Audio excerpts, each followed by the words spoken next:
Praise Lord, praise Lord, praise Lord. Hallelujah, hallelujah, hallelujah. सबको जय मसीह की। परमेश्वर, हमारा परमेश्वर जो सारे जगत का, सारी सृष्टि का परमेश्वर है, वो कहता है कि चिंता मत करो, मत डरो। क्यों?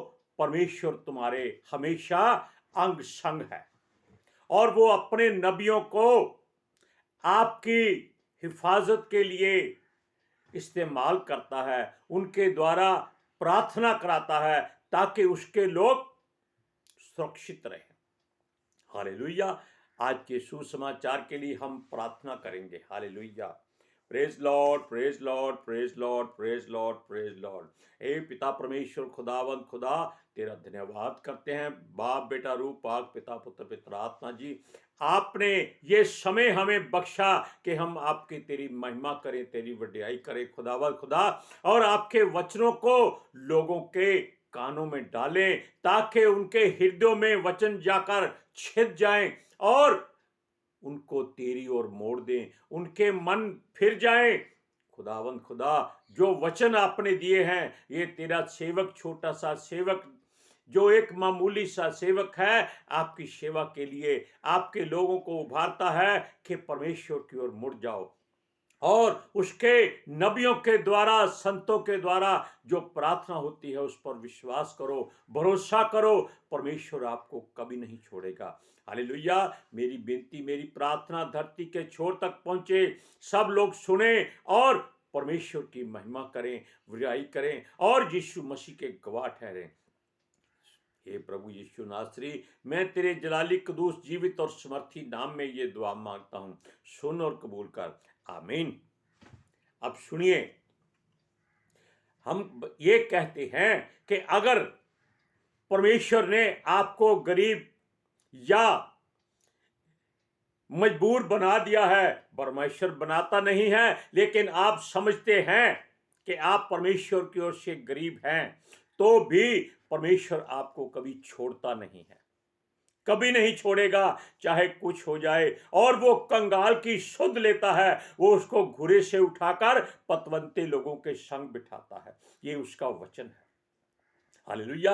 अगर आप बीमार हैं तो वचन लिखा है, वो आपके बिछौने को उलटकर ठीक करता है और आपकी दवा दारू का इंतजाम करता है और अपने किसी संत नबी दास को भेजता है कि जाकर उसके लिए दुआ कर। फिर वो दुआ करता है और परमेश्वर उसकी दुआ को कबूल करके आपको चंगा करता है। लेकिन आप जब चंगे होंगे, जब आप परमेश्वर पर भरोसा करेंगे, उस पर विश्वास करेंगे। हालेलुया। अब सुनिए, परमेश्वर की इच्छा से अपने लोगों के लिए हर नबी संत प्रार्थना करते रहते हैं और दूसरों के लिए विनती करनी पड़ती है उनको, क्योंकि ये परमेश्वर की इच्छा है। क्यों? उसने इसीलिए अपने दासों, संतों को, नबियों को नियुक्त किया है कि वो उसके लोगों के लिए दुआ करते रहें। Hallelujah, praise Lord. क्योंकि अगर वो दुआ नहीं करते तो वो पाप के भागीदार हो जाते हैं और उनको कष्ट सहना पड़ता है। हालेलुया। अब सुनिए, जब बेबीलोन का राजा यहूदा के नगरों के सब धनी लोगों को, अमीर लोगों को और राजा को और उसके सब हाकिमों को पकड़ कर ले गया, या उनको घात कर दिया, तलवार से मार दिया, उनके परिवारों को नाश कर दिया, तब वहां ऐसे लोग बच गए जो गरीब थे, कंगाल थे। अब आप सोचिए यहां आप क्या करेंगे? सारा शहर लाशों से भरा हुआ है। लेकिन अब आप इस बात को ध्यान रखिए कि ये वो समय है जब परमेश्वर आपको सब कुछ देता है, वो बुराई सारी नाश कर देता है। तब क्या हुआ कि ये लोग जो गरीब कंगाल थे, हाथ बांधे खड़े थे कि शायद उनकी बारी आ जाए और उनको भी कत्ल कर दिया जाए। वो क्या सोच रहे थे कि अगर अमीरों को नहीं छोड़ा, राजा को नहीं छोड़ा, हाकिमों को नहीं छोड़ा, तो उनकी बारी भी जरूर आएगी। वो केवल दुआ करते थे, प्रभु अगर प्राण निकले तो एक ही बार में निकाल देना, तड़फाना मत। ये सच्ची बात है। हर कोई ऐसे समय में यही दुआ करता है। अगर कहीं आग लगी हो, आप चारों तरफ से गिरे हो, तो आप यही सोचते हैं कि प्रभु ऐसी आग से जलकर मरने से अच्छा है तू जल्दी से मेरे प्राण निकाल दे, ताकि मेरा शरीर जल जाए और मेरी आत्मा तेरे हाथों में पहुंच जाए। क्या ये बात सच नहीं है? सच है। लेकिन जो हुआ आप उसको सोच नहीं सकते। अब क्या हुआ उन लोगों को, जितने गरीब कंगाल थे, राजा ने और उसके जो अंगरक्षकों का प्रधान नबूजरदान था, उसने सारा देश उन लोगों को दे दिया। देखा आपने, ये परमेश्वर की इच्छा और मर्जी होती है कि जाओ ये सारे खेत आपके, खेती बाड़ी करो, बस जाओ फलो फूलो, और राजा किसके, जो बेबीलोन का राजा है उसकी जय जयकार करो, उसके अधीन रहो। और परमेश्वर भी यही चाहता था। बिन मांगे मोती मिले, मांगे मिले न भीख। मृत्यु भी नहीं मिलती अगर आप कितनी भी दुआएं कर दें। एलिया ने मृत्यु मांगी, उसको सदा काल का जीवन मिल गया। Hallelujah, praise Lord. सुनिए, अब ये लोग धनी हो गए, अमीर हो गए, खेतों के मालिक हो गए, बारियों के मालिक हो गए, और खुशी से नाच नाच कर उस परमेश्वर का धन्यवाद करते होंगे। हालेलुया, क्योंकि बेबीलोन के राजा ने उनकी सहायता की। ये परमेश्वर की मर्जी होती है कि कहां पूरी होनी रहती है। क्यों? इस समय जो उन पर प्रधान रखा गया था गदल्या, वो कहता है सब कंगाल लोगों को कि इसमें बस जाओ और बेबीलोन के राजा के अधीन रहो, फूलो फलो, तुम बचे रहोगे। ये एक सजा भी है और इनाम भी है। आप वचन को पढ़िए, यिर्मयाह की पुस्तक 40 अध्याय उसका 9वां वचन। गदल्या जो अहीकाम का पुत्र, शापान का पोता, उसने उनसे और उनके जनों से शपथ खाकर कहा, सदियों के अधीन रहने से मत डरो, इस देश में रहते हुए बेबीलोन के राजा के अधीन रहो, तब तुम्हारा भला होगा। क्यों कहा? क्योंकि घर का एक सदस्य अगर बुरा हो जाए तो पूरे घराने को संसार बुरा कहता है कि ये घराना ही ऐसा है, इसमें सारे ही पागल हैं, मूर्ख हैं, घमंडी हैं और बुरे काम करने वाले। एक मछली सारे तालाब को गंदा कर देती है। इसीलिए उन गरीब लाचार लोगों को, बेबस लोगों को, मजबूर लोगों को परमेश्वर ने किसके अधीन कर दिया? उसके बैरियों के जो राजा था। लेकिन उसने उनको मारा नहीं। क्यों? परमेश्वर की मर्जी थी। अब देखिए, सब लोग उस नगर में बस गए और उनमें यिर्मयाह भी रह गया। क्यों? उस नबूजरदान ने, जो अंगरक्षकों का प्रधान था, उसने यिर्मयाह को आजाद कर दिया और लोगों से कहा इसके साथ रहो, इसकी सुनो।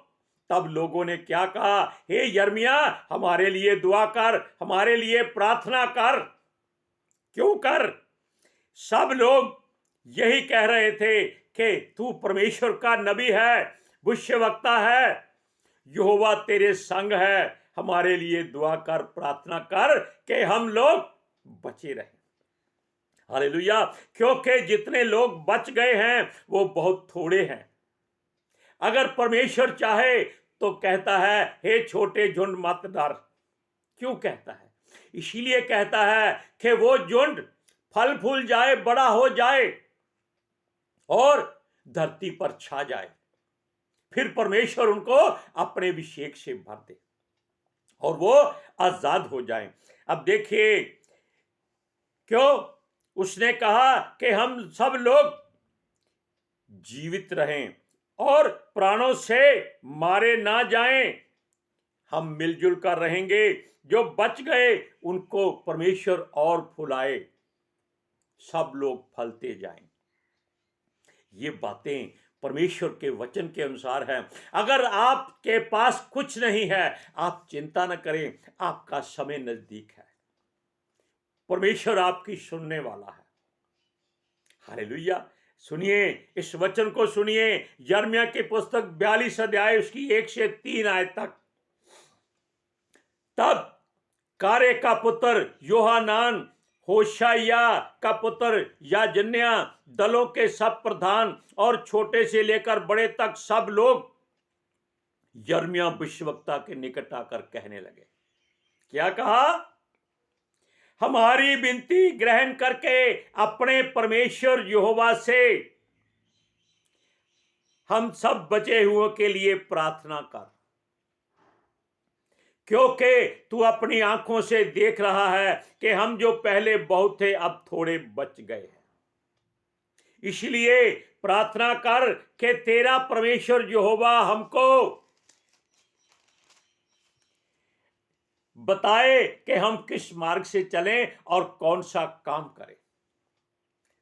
ये अकल तब आती है जब परमेश्वर लाकर मृत्यु के द्वार पर खड़ा कर देता है, कुएं के किनारे पर खड़ा कर देता है। पीछे धक्का देने वाले खड़ा होते हैं और कुएं में वो आग लगा देते हैं। वो कहते हैं, अब बता तू किसको चाहता है।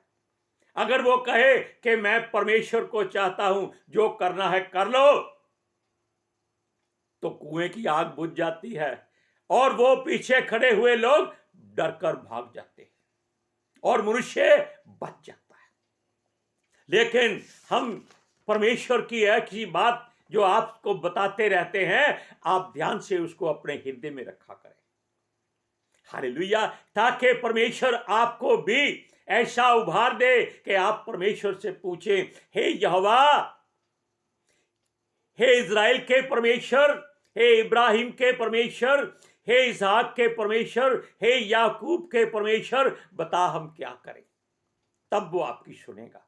अब देखिए, यिर्मयाह जो परमेश्वर का दास था, जिस पर सब लोग विश्वास से करते और भरोसा कर रहे थे, यदि उसका परमेश्वर चाहे, वो जो बच सकते हैं, अर्थात जातियों के लोग जो उपस्थित थे और उनको मालूम हो चुका था कि कोई देवी देवता उन पर रहम नहीं कर सकता, उनको बचाने की सामर्थ नहीं रखता, कोई ईश्वर नहीं है, क्योंकि वो लोग परमेश्वर यहोवा को छोड़कर संसार के ईश्वरों के पीछे पड़ चुके थे, भूल गए थे। लेकिन अब जब मौत सर पे खड़ी थी, तलवार गर्दन पर रखी थी, तब उनको याद आया कि यहोवा ही परमेश्वर है।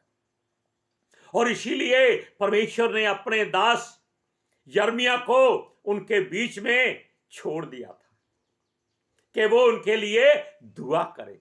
अब देखिए, वो ही बचाने वाला है, केवल वो ही ऊपर के आकाश और नीचे की धरती का परमेश्वर है। इसलिए यिर्मयाह को कहा उसका परमेश्वर यहोवा हमारी रक्षा करे। उसका क्यों कहा? क्योंकि वो लोग परमेश्वर से दूर हो चुके थे और संसार की रूढ़िवादी बातों में फंस चुके थे।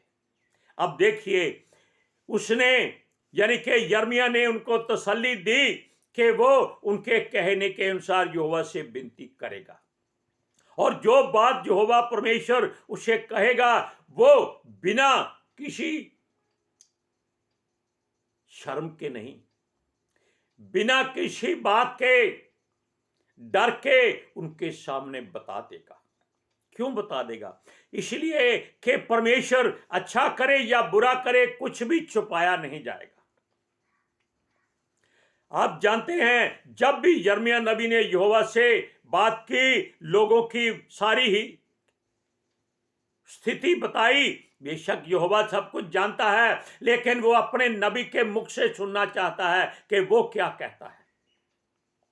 तब सब बचे हुए लोगों की ओर से प्रार्थना की गई, क्योंकि उसने लोगों की बात यहोवा से बताई कि ये लोग परीक्षा में पढ़ चुके हैं और दुख उठाए हुए हैं, अब वो जन उसकी ओर मुड़ चुके हैं। हालेलुया। और यिर्मयाह जान गया था कि यहोवा की मर्जी को पूरा करना है और जीवित रहना है। तब वो लोग बोले, जो भी परमेश्वर कहेगा वो उसी के अनुसार करेंगे। क्यों करेंगे? उनको मालूम हो गया कि कोई ईश्वर, कोई देवता उनकी सहायता करने नहीं आया। अगर उनके बीच में यिर्मयाह नबी था, जो परमेश्वर का दास था, परमेश्वर का चुना हुआ था, जिसको उसने उसके जन्म से, गर्भ में आने से पहले ही सिलेक्ट किया हुआ था, वो उनके बीच में था। हालेलुया। तब वो लोग बोले, हम तेरी बात, हर बात को मानेंगे और परमेश्वर हम दोनों के बीच गवाह ठहरे। यानी कि परमेश्वर की एक तरह से उन्होंने सौगंध खा ली कि यहोवा परमेश्वर यिर्मयाह नबी और उन लोगों के बीच में एक गवाह ठहरे, विटनेस ठहरे, आई विटनेस, जो सामने देख रहा है। हालेलुया। क्योंकि वो न्याय भी है। अब उनके हृदयों पर जो तलवार लटकी थी, मौत का भय था, कोई छुड़ाने वाला ना था और मृत्यु का डर सब पर बसा हुआ था। किसी को भी थोड़ी सी दुश्मनी में मार डाला जाता था, कोई पूछने वाला नहीं था। क्यों? लाशें पड़ी हुई थी, वो उठाकर उसमें फेंक देते थे। कौन पूछने वाला है? जाओ, जो करना है कर लिया। लेकिन परमेश्वर सब देखता है। उसने चुन चुन कर बेबीलोन के राजा के द्वारा, जो कसदियों का राजा था, उसने सब मूर्ख लोगों को, घमंडी लोगों को, अन्यायी लोगों को चुन चुन कर घात किया, उनके परिवारों को घात किया, क्योंकि वो लोग केवल धन इकट्ठा करते थे और कुछ नहीं करते थे, ऐशो आराम करते थे। अब उनकी सारी खेती बाड़ी, सारे घर बार गरीबों के पास थे। हालेलुया। अब सुनिए, लोगों ने यिर्मयाह से वादा किया कि जो भी वचन परमेश्वर की ओर से मिलेगा, सबको उसी के अनुसार चलेंगे। और वचन चाहे भलाई का हो या उनके हित की बात हो या ना हो या कुछ भी बुराई हो, सब लोग यिर्मयाह से सहमत रहेंगे। परमेश्वर किस में उनको दिखाई देता है? यिर्मयाह नबी में। हालेलुया। और अपनी बातों से इधर उधर नहीं मुड़ेंगे, इसी कारण उनके प्राण बच रहे हैं। उनका भला यहोवा की ओर से ही हो रहा है। हालेलुया। अब देखिए, इस वचन को पढ़िए, यिर्मयाह की पुस्तक 42 अध्याय, उसका 4 से 6वां आयत। अब सुनिए, यिर्मयाह भविष्यवक्ता ने उनसे कहा, मैंने तुम्हारी सुनी है, देखो मैं तुम्हारे वचनों के अनुसार तुम्हारे परमेश्वर यहोवा से प्रार्थना करूंगा और जो उत्तर यहोवा तुम्हारे लिए देगा मैं तुमको बताऊंगा, मैं तुमसे कोई बात ना छिपाऊंगा। तब उन्होंने यिर्मयाह से कहा, यदि तेरा परमेश्वर यहोवा तेरे द्वारा हमारे पास कोई वचन पहुंचाए और हम उसके अनुसार ना करें, तो यहोवा हमारे बीच में सच्चा और विश्वास योग्य साक्षी ठहरे। चाहे वह भली बात हो चाहे बुरी, तो भी हम अपने परमेश्वर यहोवा की आज्ञा जिसके पास हम तुझे भेजते हैं मानेंगे, क्योंकि जब हम अपने परमेश्वर यहोवा की बात माने तब हमारा भला हो। अब देखिए, अब ऊंट पहाड़ के नीचे ऐसे आता है, वरना वो समझता है पहाड़ उसके लिए कुछ नहीं है, क्योंकि वो पहाड़ पर खड़ा होकर अपने आप को सबसे ऊंचा कहता है। ऐसे ही अगर हम लोग परमेश्वर के इस नबी जो पवित्र शास्त्र है इसकी बात सुने, माने और परमेश्वर से दुआ खुद करें, तो परमेश्वर आपकी सुनकर आपको उत्तर देगा। हालेलुया। आज के सुसमाचार के लिए हम प्रार्थना करते हैं। हे यहोवा परमेश्वर, सृष्टि के सृजनहार, धरती आकाश के बनाने वाले, स्वर्ग के राजा, आसमानी पिता, रूहानी पिता, अनुग्रही पिता, समर्थी पिता, दयालु पिता, जलाली पिता, करुणामय पिता परमेश्वर, दुख देकर पछताने हारे प्रभु, विलंब से क्रोध करने वाले प्रभु, हमारे मुक्तिदाता, हमारे उद्धार करता, जो वचन आपने दिए थे वो सब लोगों के हृदय में पहुंच चुके हैं, और जिस जिसके हृदय में ये वचन गाए वह स्थिर हो जाएं और तेरी महिमा उसके जुबान के द्वारा हो खुदावंद, और सब लोग चंगे हो जाएं जिनके पास कुछ नहीं है परमेश्वर उनको अपनी आशीष से भर दे। हे पिता परमेश्वर, दुआ करते हैं कि एक एक जन चंगा हो जाए, जो दुखी हैं वो नाच नाच कर तेरी महिमा करें, तेरी वडियाई करें, तेरा शुक्र अदा करें। खुदावन खुदा, मेरी विनती धरती की छोर तक पहुंचे, क्योंकि जो वचन आपने मुझे दिया मैंने लोगों को बता दिया। अब तेरी इच्छा उन पर नाजल हो खुदावन खुदा। मेरी विनती, मेरी प्रार्थना तेरे प्रिय पुत्र जीसस के समर्थी, जलाली, कदूस और जीवित नाम में मांगते हैं। सुन और कबूल कर। आमीन, आमीन, आमीन। सबको जय मसीह की।